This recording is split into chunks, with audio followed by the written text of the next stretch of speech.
Shalom. Well, it's somewhat unusual to start a drash with a prayer. The Shekayonim prayer seems to be most appropriate. Leslie?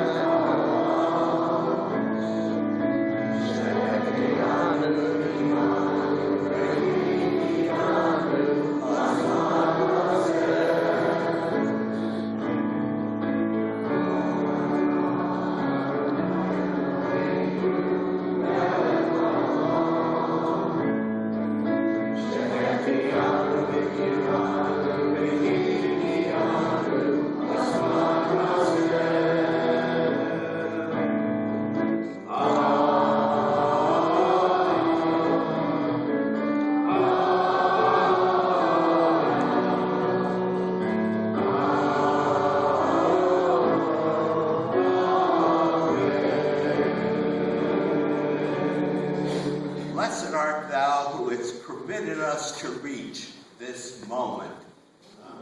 Amen. Also, somewhat unusual, I would like to start rather than end with thank yous. I will discuss my family in a moment, but first I'd like to thank Rabbi Cantor Bernstein, who has had great patience for this aging B'nai Mitzvah. Also Rabbi Burke. And Cantor Emeritus Shelley Merrill, whose example encouraged me to attempt this. And of course, this minion for participating in this service. As many of you know, after I got over the shock of being diagnosed with a serious cancer, I established 4 goals for myself. Subsequently, I added 2 more. The add-ons were a desire to see the end of the 2008 recession, and I wanted to vote for Barack Obama a second time.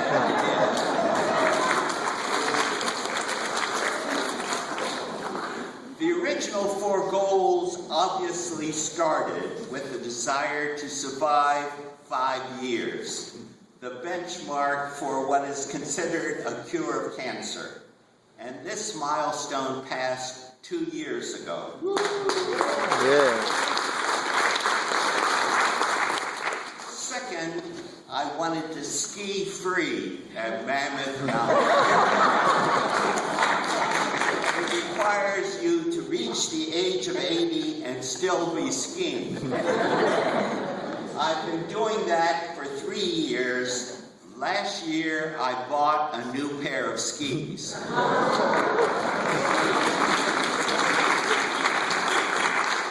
Several of my skiing buddies are here today. Third, I wanted to help Congregation Beth Israel celebrate our 150th anniversary, and I spearheaded the writing of our history of our congregation to mark that event. And finally, I wanted to have a second Bar Mitzvah, and here we are. There's been nothing in my life that I've looked forward to with greater anticipation. I asked Sally, in your wildest dreams, did you think I would have a second Bar Mitzvah? She said, honey, you weren't even in my wildest dreams.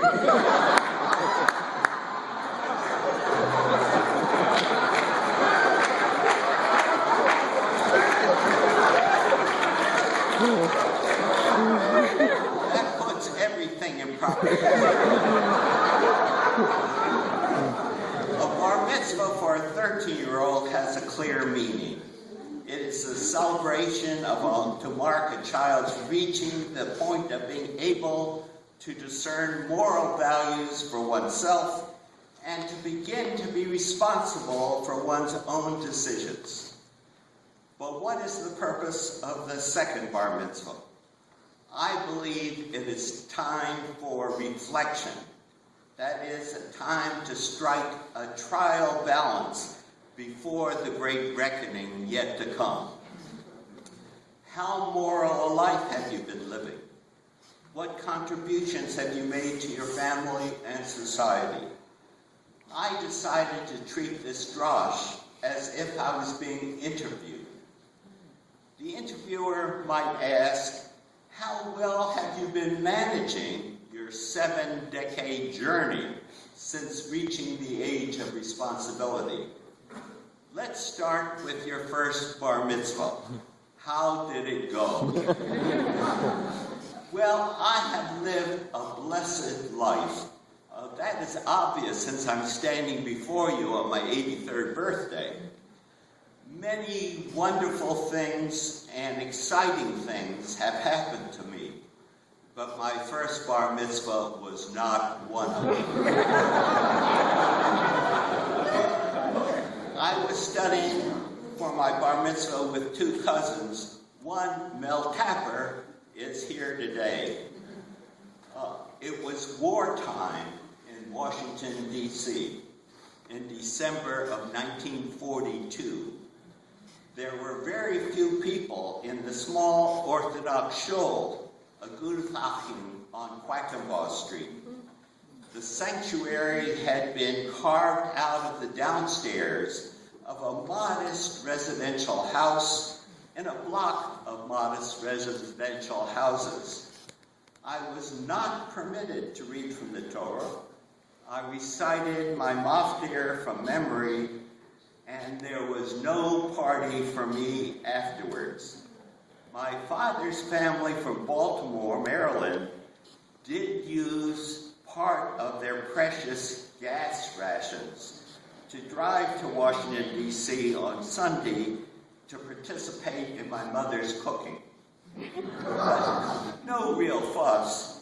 I was given a few presents, the usual fountain pen, and a brush, and a few war bonds that promised me $25 when I was 23 years old. However, there was one notable exception. An older cousin, Alfred, gave me a college-level beginning chemistry book. He was teaching at Catholic University at the time, and he said I could master the subject if I put my mind to it.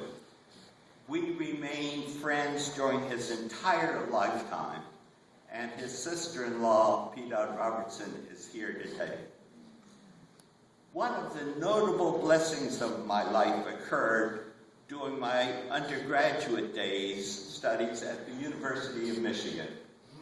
I lived with a wonderful group of fellows, and many have remained friends for 64 years, and 2 of them are here today. You met them already, Ray Slavin and Maury Passon.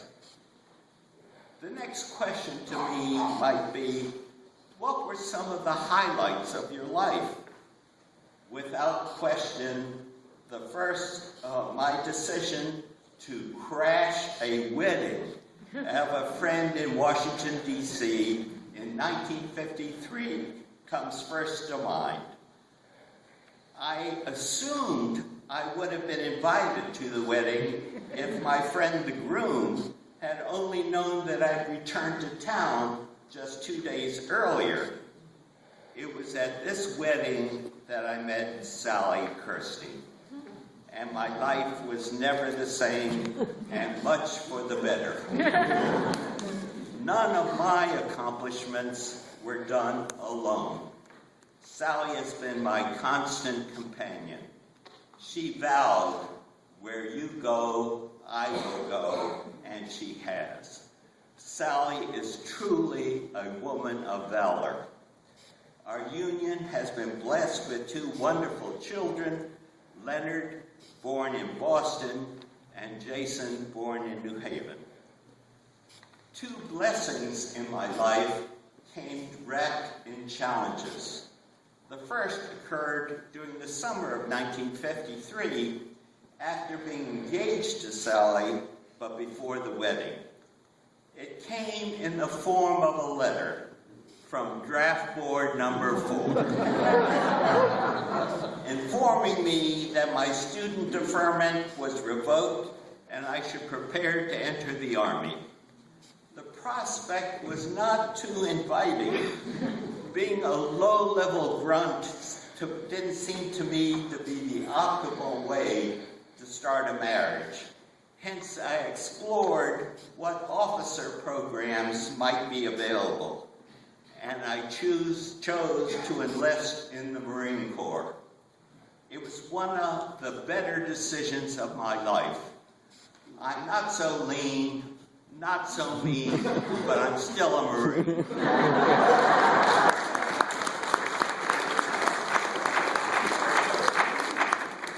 The Marines matured me, and I should add Sally as well. 2.5 years later, when I was about to be discharged from active duty, a young enlisted man came up to me and said, if I was assigned to be on the first wave hitting the beach, I would have faith in following you. It was a compliment I would never forget. The second disguised blessing involved my professional life. I was about to embark on a sabbatical from Yale University, where I was an assistant professor. The chairman of the economics department, with whom I had good relations, let it be known to me that the department would likely have only 3 tenure spots available over the next decade. And while I compared well against the other 90 assistant professors in economics, the prospects were still bleak, particularly since tenure appointments are often used to attract stars from the outside. Hence, I departed to take up my sabbatical at the Brookings Institution in Washington, D.C., with my eyes open. When I returned to Yale the following year, I had an offer from Brookings in my pocket, an offer I could not refuse. I left Yale, which turned out to be a professional blessing. I was not on campus during the disruptive years of the Vietnam War, and I missed the painful schism in economics between macro and micro, which embittered many economic departments. I was also blessed with good luck. I had just finished a book at the Brookings when an opening for an international economist occurred at the Council of Economic Advisors in the White House. The chairman of the council at that time was Gardner Ackley, who had been my teacher at the University of Michigan. Furthermore, one of the members of the council was Jim Dusenberry, who had been on my thesis committee at Harvard, and still another member was Arthur Oken, a colleague and good friend from Yale. I was contacted and quickly accepted joining the administration of Lyndon Johnson. And my interviewer might ask, what were your major accomplishments during your time in the White House? I can point to 3 things. And like other economists in government, my greatest recognized contribution was keeping bad things from happening. I had a major hand in keeping the Secretary of the Treasury at that time, Henry Joe Fowler, from getting the U.S. to impose a tax on American tourists going abroad. I also helped the U.S. government from prematurely opting out of the commitment to buy gold. And I also calmed the fears of Europeans who were concerned over the value of the dollar. As I reflect on those years, I really love them. I believe I was performing at my maximum capacity, but I'm also convinced that at this level, it is strictly a young person's game. I am not at all surprised that almost all the people in the Obama White House are started in their 20s or 30s. It is an arduous job. Family life is sacrificed.